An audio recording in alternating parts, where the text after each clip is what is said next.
Good morning. Excuses, excuses, excuses.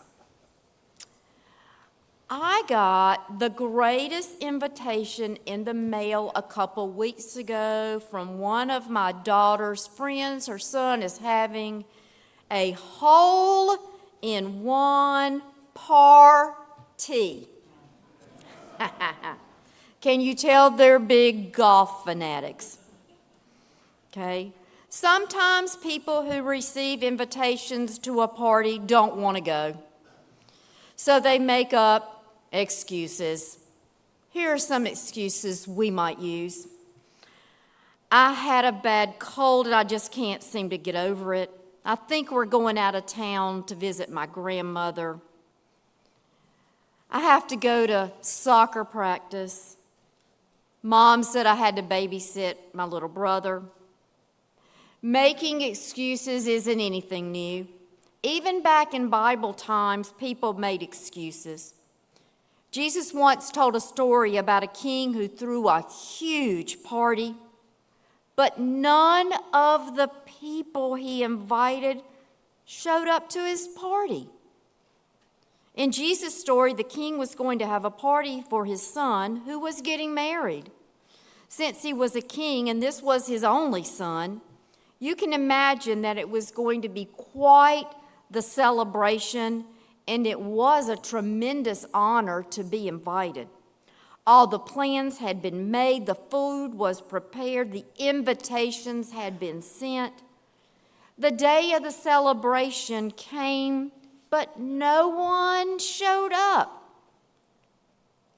The king sent his servants to see where all the people were and why they hadn't come to the celebration. The people all began to make excuses about how busy they were.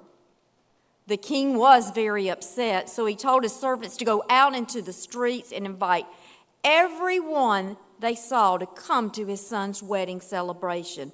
And they did exactly that.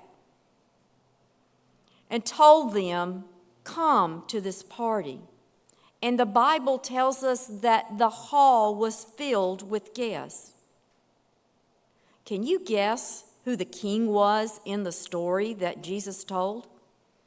Yes, it was God. I'm sure you know who his son was in the story. Right again, it was Jesus. Jesus has sent you an invitation. You'll find the invitation in the Bible, in many places. Jesus has invited us to come to him, and yet some people are still making excuses. Can you close your hands and bow your heads for a short prayer? Father, thank you so much for your Son, Jesus Christ. We thank you for his invitation to come and for us to receive the free gift of life which he offers to everyone. Without making any excuses, can we say, yes, Lord, yes? And all God's children said, Amen.